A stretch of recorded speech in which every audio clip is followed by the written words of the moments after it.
C programming भित्रको एउटा महत्त्वपूर्ण फिचर मध्येको मानिने एरेको बारेमा आज म यो भिडियो मार्फत यसलाई बेसिक तरिकाले बुझाउन कोसिस गरिरहेको छु। र यो भिडियोमा हामी एरेको इन्ट्रोडक्सनको बारेमा कुरा गरिनेछ। त्यसपछि एरेलाई कसरी डिक्लेयर गर्न सकिन्छ, इनिसियलाइजेसन गर्न सकिन्छ त्यसको बारेमा हामी कुराकानी गर्नेछौँ।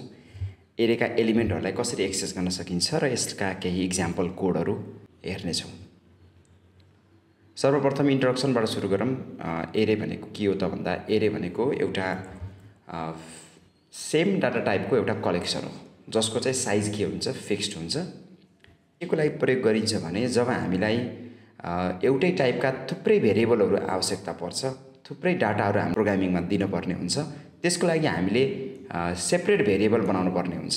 तर त्यसको विकल्पमा हामीले ती प्रत्येक डाटाको लागि अलग अलग भेरिएबल नबनाएर हामीले के गर्न सकिन्छ त एउटै भेरिएबलमा ती सबैलाई इन्स्टल गर्न सकिन्छ, जसलाई हामीले भनिन्छ एरे हो। एरेले नै मल्टिपल भेरिएबल क्रिएट गरिदिन्छ अटोमेटिकल्ली र त्यसलाई हामीले प्रत्येक डाटाको लागि अलग अलग भेरिएबल बनाउनु पर्ने जुन प्रब्लम छ त्यसलाई चाहिँ एरेले ओभरकम गरिदिन्छ। र एरेले जहिले पनि कम्प्युटरको मेमोरीमा सिक्वेन्सियल हिसाबले चाहिँ डाटा स्टोर गरेको हुन्छ भने यो जिरो बेस्ड इन्डेक्सिङको आधारमा यसले आफ्नो एलिमेन्टहरूलाई एड्रेसिङ पनि गरिरहेको हुन्छ, जुन अबको केही क्षणमा हामीले प्रोग्रामिङबाट अझै खुलस्त रूपमा बुझ्नेछौँ। एरेलाई अझै मजाले बुझ्नको लागि मसँग एउटा एरेको सिम्पल इक्जाम्पल छ, जसमा मैले एउटा एरेको एलिमेन्टहरू मैले यहाँ दिएको छु। यो एउटा एरे छ जसको साइज 5 छ, 1 2 3 4 5 पाँचवटा साइजको एरेभित्र यी डाटाहरू चाहिँ यसरी राखिएको छ। र यो मेमोरीमा कसरी यसको एड्रेसिङ भएर बसिरहेको हुन्छ भन्दा सिक्वेन्सियल्ली भनेको सुरुदेखि अन्तिमसम्म त्यही हिसाबले सिक्वेन्सियल वेबाट मेमोरीमा पनि यसको एड्रेसिङ भएर बसिया हुन्छ। 100 101 102 103 104 यो चाहिँ ऱ्यामको एउटा एड्रेस हो जहाँनिर हाम्रा यी एलिमेन्टहरू चाहिँ स्टोर भएर बसेको छ भने यसका ती प्रत्येक एलिमेन्टहरूलाई हामीले एक्सेस गर्नको लागि के दिएको छ भन्दा यसको इन्डेक्सिङ गरिन्छ, जुन चाहिँ 0 बाट सुरु हुन्छ र एरेको साइजभन्दा 1 कमसम्म चाहिँ त्यसको इन्डेक्सिङ भइरहेको हुन्छ। अब एरेलाई कसरी डिक्लेरेसन गर्न सकिन्छ त्यसको बारेमा चाहिँ यो अगाडि बढौँ। एरे सी प्रोग्रामिङमा इम्प्लिमेन्टेसन गर्ने क्रममा सबभन्दा पहिला हामीले डाटा टाइप लेख्नुपर्ने हुन्छ। एरेको प्रत्येक एरेको डाटा टाइप हुन्छ। योभन्दा अगाडि मैले डेफिनेसनमा पनि भनिसकेँ, यो collection of single data type हो हैन। र डाटा टाइप लगत्तै यसको नाम दिइन्छ। जसरी हामीले भेरिएबलको नाम डिक्लेरेसन गरिन्छ त्यसरी नै एरेको नाम डिक्लेरेसन गर्नुपर्ने हुन्छ भने एरेको साइज यो चाहिँ अप्सनल हो। हामीले चाहिँ यो पहिले नै साइज फिक्स गरे पनि हुन्छ, हैन भने हामीले डाटा दिने बेलामा पनि यसको चाहिँ साइज कम्पाइलरले आफै तोक्न पनि सक्छ। यही सिन्ट्याक्सको आधारमा एउटा इक्जाम्पल मैले यहाँ राखेको छु। डाटा टाइप भनेको इन्टिजरको एउटा डाटा टाइपको मैले एरे डिक्लेरेसन गर्न गइरहेको छु, जसको नाम चाहिँ नम छ, यसको साइज चाहिँ 10 छ। अब एरेलाई प्रोग्रामिङमा कसरी डिक्लेरेसन गर्न सकिन्छ त्यसको एउटा डेमोन्स्ट्रेसन हामीले चाहिँ हेरौँ। योभन्दा अगाडि मैले इन्ट नम 10 भनेर एउटा डिक्लेरेसन मात्र गरेको थिएँ, तर डिक्लेरेसन सँगसँगै चाहिँ मैले त्यसलाई इनिसियलाइजेसन पनि गर्न सक्छु। फर इक्जाम्पल जब इन्ट नम यो स्क्वायर ब्राकेटभित्र लेखिएको 5 भन्ने साइज छ इजिकल टु गरेर कर्ली ब्राकेटभित्र जुन मैले डाटाहरू कमा छुट्टाएर दिइरहेको छु, यसबाट मैले के गरेको भने इन्टिजर डाटा टाइपवाला एरे जसको नाम नम छ र साइज 5 वटा छ, त्यसभित्र चाहिँ यो किसिमको भ्यालु हुनेछ है भनेर मैले यसलाई इनिसियलाइज पनि गरेको छु। र इनिसियलाइजेसन गर्ने क्रममा मैले यो भित्रको साइज यहाँ साइज नदिइकन पनि मैले डाइरेक्ट एक्सप्लिसिटली यसरी पनि दिन सक्छु। भन्नाले जब यो कम्पाइलरमा जान्छ त्यसले त्यही अनुसारको यो अटोमेटिकली साइज लिन्छ, किनकि यहाँ 3वटा एलिमेन्ट छ। त्यो 3वटा एलिमेन्टको आधारमा त्यसको साइज पनि कम्पाइलरले अटोमेटिक सेट गर्छ। अब हामीले त्यो एलिमेन्टको जुन एलिमेन्टमा हामीले डाटाहरू राखेका छौँ त्यसलाई एक्सेस कसरी गर्ने त्यसको एउटा डेमोन्स्ट्रेसन हेरौँ। फर इक्जाम्पल यही कोडलाई मैले यहाँ कन्टिन्यू गरिरहेको छु। एउटा सिम्पल मैले एउटा एरे बनाएँ जुन एरेमा डाटा टाइप इन्टिजर छ, नम त्यसको नाम हो, 5 त्यसको साइज हो र 20 15 18 32 40 यो चाहिँ त्यसको एउटा एलिमेन्टहरू हो, त्यसको डाटाहरू हुन् हैन। र मैले मानम 20 प्रिन्ट गर्न पर्यो भने मैले के गर्नुपर्ने हुन्छ, प्रिन्ट एफ जुन एउटा स्ट्यान्डर्ड प्रिन्ट एफ कमान्ड हो यो सी प्रोग्रामिङमा। अब हामीले बुझेकै कुरा भइहाल्यो हैन। त्यसमा पर्सेन्टेज डी किन हो भन्दा यो इन्टिजर एरे इन्टिजर भएको भएर प्रत्येक डाटाहरू हाम्रो अटोमेटिकली के हुनैपर्छ त भन्दा इन्टिजरमै हुनुपर्छ। त्यसकारणले गर्दा यहाँ स्पेसिफायर पर्सेन्टेज डी राखिएको छ भने कमाले सेपरेट गरेपछि यहाँ एरेको नाम र एरेको नाम सँगसँगै यो स्क्वायर ब्राकेटभित्र हामीले के दिनुपर्छ, इन्डेक्स कुन एलिमेन्टलाई चाहिँ मैले प्रिन्ट गर्न खोजिरहेको। फर इक्जाम्पल मैले अहिले 20 प्रिन्ट गर्न खोजेको छु भने मैले यहाँ 0 राख्नु पर्यो, यहाँ 15 प्रिन्ट गर्न पर्यो भने यो चाहिँ मैले के राख्नु पर्यो, यहाँ 1 राख्नु पर्यो र यसको आउटपुट चाहिँ 20 प्रिन्ट गर्छ, बिकज 0 भन्ने इन्डेक्समा 20 भन्ने एलिमेन्ट चाहिँ बसिरहेको छ। लाइकवाइज यसलाई हामीले अब सबै एलिमेन्ट प्रिन्ट गर्नु पर्यो भने इन्डिया पर्सेन्टेज डी num0 त्यही सँगसँगै num1 num2 num3 num4 भनेर मैले यसरी प्रत्येकचोटि printf कमान्ड मैले अलग अलग दिएँ भने पनि त्यसले सुरुमा यसबाट 20 प्रिन्ट गर्यो, यसबाट 15 प्रिन्ट गर्यो, यो num2 बाट 18 प्रिन्ट गर्यो, num3 बाट 32 प्रिन्ट गर्यो र num4 बाट 40 प्रिन्ट गर्यो, जुन चाहिँ एलिमेन्ट चाहिँ मैले डिक्लेरेसन र इनिसियलाइजेसन गर्ने बेलामा यो एलिमेन्टहरू दिएको थिएँ। तर अब त्यसरी गर्दाखेरि हामीले कतिवटा लेख्न पर्यो भने एरेको साइज 5 वटा भएको कारणले गर्दा मैले 5 चोटि चाहिँ त्यसलाई printf कमान्ड चाहिँ मैले रिपिट गरेको गर्नु पर्यो। अब त्यसको विकल्पमा के छ भने त्यो एरेको एलिमेन्टलाई अब मैले केबाट प्रिन्ट गर्न सक्छु भन्दा फर लुप लगाएर गर्न सक्छु। त्यसको डेमोन्स्ट्रेसन हेरौँ। अब हेरौँ कसरी फर लुपबाट इम्प्लिमेन्टेसन गर्न सकिन्छ त। अब सेम कन्डिसन छ, अहिलेकै प्रोग्रामिङ हो, अहिलेको सेम एरे छ, एरेको एलिमेन्ट पनि त्यही छ, तर printf मैले 5 चोटि नगरेर मैले के गरेको छु, printf एकचोटि मात्र गरेको छु। तर यो printfलाई 5 चोटि यसलाई चाहिँ रिपिट गरिदिने काम कसले गर्छ भन्दा फर लुपले। र फर लुपमा तपाईँले देख्न सक्नुहुन्छ मैले चाहिँ आई को भ्यालु चाहिँ 0 बाट सुरु गरेको छु। अब यो एरेमा के बुझ्न पर्छ भन्दा जहिले पनि एरेमा एरेको इन्डेक्स 0 बाट सुरु हुने भएको भएर हामीले जहिले पनि आईलाई 0 बाटै इनिसियलाइज गर्न पर्छ र यो आई लेस देन 5 सम्म जान्छ हैन। एरेको साइज 5 हो भने त्यो 5 चाहिँ हामीले यहाँ राख्नु पर्यो के, र त्यो लेस देन सम्म जान्छ भनेको त्यो 5 सम्म पनि जान्न, यो 4 सम्म जान्छ। त्यही भएर त अनि 40 सम्म पुग्छ नि त यो, किनकि 5 सम्म गयो भने त 40 भन्दा उता त अर्को एलिमेन्टै छैन। त्यसकारणले गर्दा यसले एरेको त्यो एड्रेस नभेट्टाएपछि यसले एरर फाल्छ हैन। त्यसकारणले गर्दा मैले यसमा चाहिँ लेस देन 5 कन्डिसन दिनुपर्ने हुन्छ। र printf गर्ने बेलामा तपाईले यहाँ हेर्न सक्नुहुन्छ मैले printf पर्सेन्टेज डी नम, अब यसमा मैले 0 पनि गरेको छैन, 1 पनि गरेको छैन, 2 पनि गरेको छैन, मैले के लेखेको छु यहाँ भेरिएबल हाल्दिएको छु। त्यो भेरिएबल भनेकै के हो त, आई हो के। त्यो 0 1 2 3 4 हुने यो लुप भित्र के हो, प्रत्येकचोटि डाइनामिक के हुन्छ भन्दा आई त डाइनामिक छ, प्रत्येक लुपमा त आई को भ्यालु चेन्ज हुँदै जान्छ। त्यो आई को लुप चेन्ज हुने नेचरको फाइदा लेख्दै हामीले त्यसलाई कहाँ प्रयोग गरिन्छ भन्दा यो नम आई भन्ने ठाउँमा प्रयोग गरेपछि यसले प्रत्येकचोटि त्यो 0 देखि 4 सम्म हुँदै जाँदाखेरि रिजल्ट कस्तो आउँछ भन्दा त्यही रिजल्ट आउँछ जुन यो भन्दा अगाडि हामीले 5 चोटि printf गरेर अचिभ गरेको थियौं हैन। यसरी फर लुपले हाम्रो त्यो कोडलाई डुप्लिकेट गर्नुपर्ने एउटा प्रब्लमलाई चाहिँ सल्भ गर्थ्यो। यो त डाइरेक्ट प्रोग्रामिङमा हामीले डाइरेक्ट डाटा अलरेडी इनिसियलाइज गरेको कुरा भयो। तर हामीसँग के हुन सक्छ भन्दा विभिन्न अवस्थामा हामीले युजरसँगबाट डाटा माग्नुपर्छ। अब त्यसलाई कसरी इम्प्लिमेन्टेसन गर्ने त्यसको यो डेमोन्स्ट्रेसन हेरौँ। फर इक्जाम्पल अब मसँग यहाँ इनिसियलाइजेसन मैले गरेको छैन हैन, मसँग इन्ट नम 5 भनेको नम भन्नेको एरेको नाम, 5 वटा 5 भन्ने एरेको साइज, नम 5 भन्ने मसँग एरे छ। अब त्यसलाई मैले अब के गर्नु पर्यो, डाटा दिन पर्यो। डाटा दिने बेलामा कोसँग मागेर दिने भन्दा अफकोर्स युजरसँग मागेर दिने हो। युजरसँग मागेर दिने डाटा भएपछि अब मैले कतिचोटि माग्नु पर्यो, त्यो डाटा 5 चोटि माग्नु पर्यो के। र त्यो 5 चोटि माग्दाखेरि त्यसलाई रिपिटेड गराउनको लागि फेरि मैले के गर्नु पर्यो, जसरी अघि प्रिन्ट गराउने बेलामा मैले फर लुप आईलाई चाहिँ 0 बाट सुरु गर्दै आई लेस देन 5 सम्म पुर्याएको थिएँ, त्यसरी नै त्यही विधिबाट फेरि मैले के गर्नुपर्ने हुन्छ, युजरसँगबाट डाटा माग्नको लागि मैले फर लुप चलाउन पर्ने हुन्छ। र त्यसमा मैले प्रत्येकचोटि मेसेज फाल्छु।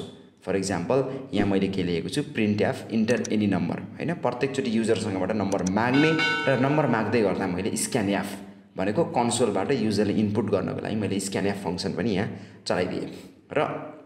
र त्यो स्क्यान गर्ने बेलामा त्यसले कहाँ गएर सेभ गर्छ त भन्दा कसको एड्रेसमा गएर सेभ गर्छ भन्दा नम आई को। हेर्नुस् है, जसरी अघि मैले नम आई गराएर लुपिङ भित्र प्रिन्ट गरेको थिएँ त्यसरी नै अब हामीले स्क्यान गर्दाखेरि सुरुमा कसको भित्र स्क्यान गर्ने हो, नम 0, किनकि आई को भ्यालु सबभन्दा पहिला 0 हुन्छ। त्यसपछि एकचोटि युजरले नम्बर दियो, मानौ हैन 20 दियो, त्यो 20 नम 0 मा गएर स्टोर हुन्छ। फेरि अर्कोचोटि आई को भ्यालु कति हुन्छ, आई को भ्यालु 1 हुन्छ। त्यसपछि हाम्रो नम पनि कति हुन्छ, नम 1 हुन्छ हैन। यसमा युजरले दियो 18 हैन।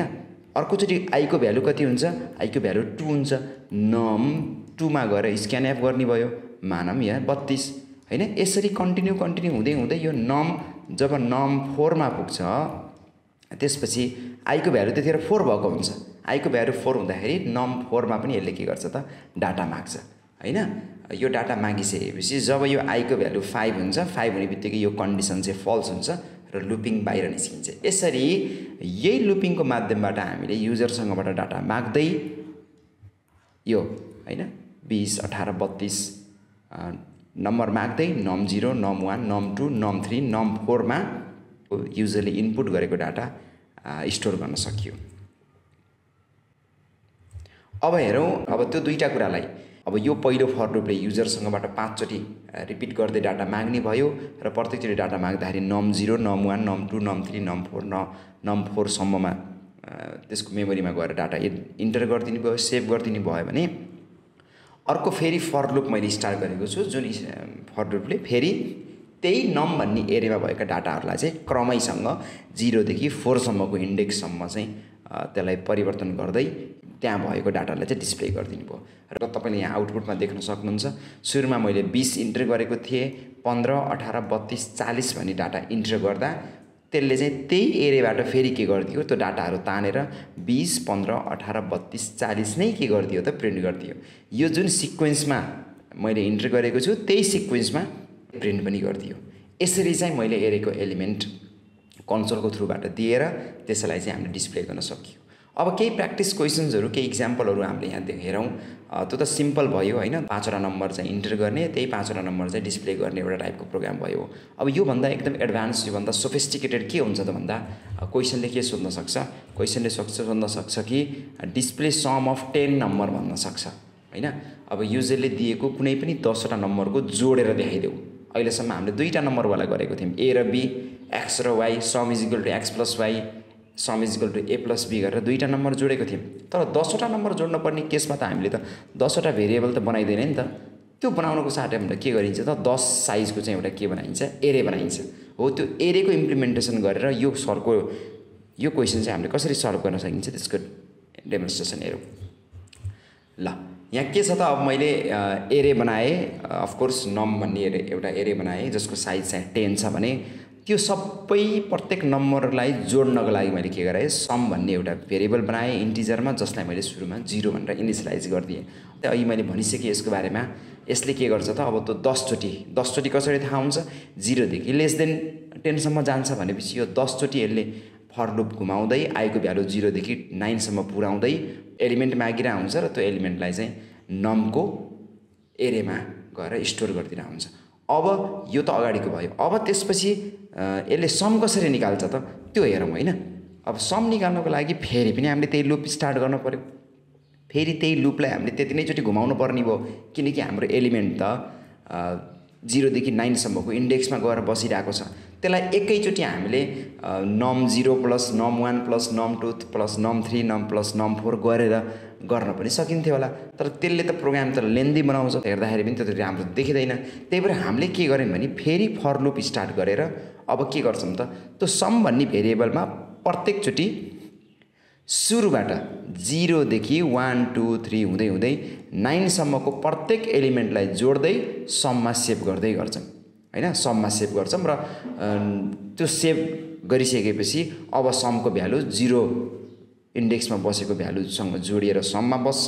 त्यसपछि फेरि त्यससँग 1 को भ्यालु लगाएर जोडिन्छ, फेरि त्यससँग इन्डेक्स 2 को भ्यालु लगाएर जोडिन्छ, फेरि त्यसको इन्डेक्स 3 मा लगाएर जोडिन्छ, गर्दै गर्दै जब इन्डेक्स 9 को भ्यालु पनि जोडिन्छ, अन्तिममा त्यो के भएर बसिरहेको हुन्छ भन्दा 0 देखि 9 सम्मको सबै इन्डेक्समा बसेका एलिमेन्टहरू एकअर्कासँग त्यो कम्प्लिटली जोडिएका हुन्छन्। फर इक्जाम्पल हामी यसको आउटपुट कस्तो छ त्यो हेरौँ।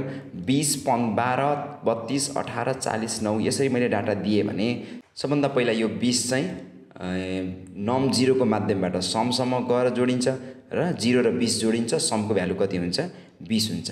त्यसपछि फेरि यो 12 गएर जोडिन्छ, 12 जोडिँदाखेरि कति हुन्छ, समको भ्यालु त पहिल्यै 20 छ, 20 प्लस 12 इज इक्वल टु 32 हुन्छ। फेरि 32 मा के आएर जोडिन्छ त 18 जोडिन्छ, कम्प्लिटली यो लुप घुम्छ। तब त्यतिखेरसम्म चाहिँ टोटल अमाउन्ट भनेर 267 समको भेरिएबलमा आएर बसेको हुन्छ। र जब यो लुप कम्प्लिट हुन्छ त्यसपछि बाहिर आएर हामीले के गर्छौँ त त्यो समलाई प्रिन्ट गर्दाखेरि त्यसको रिजल्ट चाहिँ 267 आउँछ। यसरी हामीले सी प्रोग्रामिङको एरेलाई अलिकति फरक तरिकाले पनि इम्प्लिमेन्टेसन गर्न सकियो। चाहिँ अर्को क्वेसन के हुनसक्छ, सी प्रोग्रामिङमा एरेलाई इम्प्लिमेन्टेसन गर्ने गरी के भन्न सक्छ भने C programming to display only even number from any 10 number, भनेको युजरले दिएको 10वटा नम्बरबाट केवल इभन नम्बर मात्र प्रिन्ट गरेर भन्ने एउटा यस्तो खाले केस आयो भने पनि हामीले त्यसलाई कसरी डिल गर्न सकिन्छ यो प्रोग्रामबाट हेरौँ। यसमा अघिको सेम जस्तै अवस्था छ, यो सम चाहिँ यहाँ होइन, यसलाई चाहिँ अहिले क्यान्सल गरिदिउँ है। इन्ट आई भन्ने मैले लुपिङको लागि भेरिएबल बनाएँ, num10 भन्ने बनाएँ किनकि 10वटा नम्बर युजरसँगबाट माग्ने भनेको छ र 10वटा नम्बर युजरसँगबाट मागियो पनि फर लुप चलाएर र आउटपुट निकाल्ने बेलामा के एउटा चिज गर्नुपर्ने छ भन्दा फेरि एकचोटि हामीले त्यही लुप चलाउन पर्यो किनकि आई त 0 देखि 9 सम्म जान पर्ने छ, किनकि एरेको साइज त 10 छ, त्यही भएर हामीले 0 देखि 9 सम्म जानको लागि फेरि फर लुप चलाइयो। तर यहाँ हामीले प्रिन्ट एफ मात्र गरेको छैनौँ, हेर्नुहोस् है, प्रिन्ट एफ पर्सेन्टेज नम आई मात्र गरेको भए, यो नगरेको भए युजरले जो नम्बर इन्टर गर्थ्यो त्यो सबै सर्लक्कै हुबहु प्रिन्ट गर्थ्यो।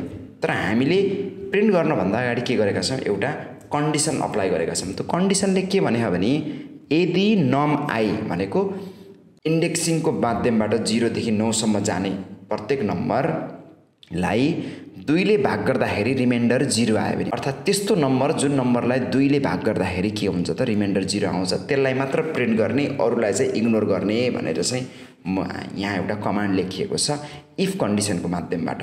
अब यसले के रिजल्ट दिन्छ तपाईँहरू स्क्रिनमा देख्न सक्नुहुन्छ। मैले यहाँ मिक्स गरिदिएको छु होइन, यो चाहिँ इभन हो, यो अड हो, यो अड हो, यो इभन हो, यो इभन हो, यो इभन छ, यो अड छ, यो इभन छ, यो अड छ, यो चाहिँ इभन छ। मैले 10वटा नम्बरमा भेराइटी अफ नम्बर दिएको छु, कति अड दिएको छु, कति इभन दिएको छु। तर यसले प्रिन्ट गर्ने बेलामा के मात्र प्रिन्ट गरेको छ भन्दा 20, 8, 16, 28, 32, 56 यो 10वटा नम्बरमध्ये 1, 2, 3, 4, 5, 6 6वटा नम्बर चाहिँ इभन रहेछ। यसले कसलाई इग्नोर गर्यो भन्दा 41लाई इग्नोर गर्यो, 19लाई इग्नोर गर्यो, 7लाई इग्नोर गर्यो, 11लाई इग्नोर गर्यो, किनकि त्यो नम्बरहरूलाई जब 2 ले भाग गर्छ नि त्यो इभन नम्बर भएको कारणले गर्दा त्यसको रिमाइन्डर चाहिँ 0 आउँदैन कि त्यसको रिमाइन्डर चाहिँ 1 आउँछ। जब 1 आउँछ त्यो कन्डिसन फल्स हुन्छ अनि यो स्टेटमेन्ट चल्दैन, तर जब 0 आउँछ त्यो कन्डिसन ट्रु भएको कारणले गर्दा यो स्टेटमेन्ट चल्छ र त्यही नम आई भनेको त्यही इन्डेक्सलाई त्यसले प्रिन्ट गर्दाखेरि मात्र के प्रिन्ट गर्दिएर आउँछ भन्दा ओन्ली इभन नम्बर मात्र प्रिन्ट गरिदिएर आउँछ। हो यसरी हामीले सी प्रोग्रामिङको एरेलाई यसरी पनि इम्प्लिमेन्टेसन गर्न सकियो र इम्प्लिमेन्टेसन गर्ने क्रममा यसका अरू थुप्रै क्वेसन्सहरू हुन सक्छन्, जस्तो अड नम्बर अघि हामीले प्रिन्ट गरेको थियौँ भने अड नम्बर कतिवटा छ त भनेर काउन्ट गर्ने हुनसक्छ 20वटा नम्बर मध्येबाट। त्यसै गरी स्यालेरी 50वटा इम्प्लोइको स्यालेरी इन्टर गर्न भन्ने र 25,000 र 40,000को स्यालेरी कसको छ त्यसको चाहिँ इम्प्लोइलाई काउन्ट गर्ने त्यो एउटा क्वेसन हुनसक्छ। एभरेज निकाल्ने हुनसक्छ 20वटा नम्बरको होइन, 10वटा इन्टर गरिएको नम्बरमध्ये सबभन्दा ठुलो ग्रेटेस्ट कुन हो त्यो पत्ता लगाउने प्रोग्राम हुनसक्छ भने युजरले इन्टर गरेको नम्बरमध्ये स्मलेस्ट नम्बर कुन चाहिँ छ त्यो पत्ता लगाउने क्वेसन हुनसक्छ। यसरी चाहिँ भेरियस किसिमका सी प्रोग्रामिङको एरेको क्वेसन्सहरू चाहिँ हामीले प्र्याक्टिस गर्न सकिन्छ। भिडियो कस्तो लाग्यो, यदि केही प्रश्न र केही जिज्ञासा छ भने कमेन्ट बक्समा गएर कमेन्ट गर्नुहोला र यो भिडियोका कन्टेन्टहरू कस्तो लाग्यो यदि मन परेको भए लाइक गर्ने होला र मेरो दिपेश डिजाइन भन्ने च्यानललाई चाहिँ सब्सक्राइब पनि गरिदिनु होला र आफ्नो साथीहरूको माझमा सेयर पनि गरिदिनु होला। धन्यवाद।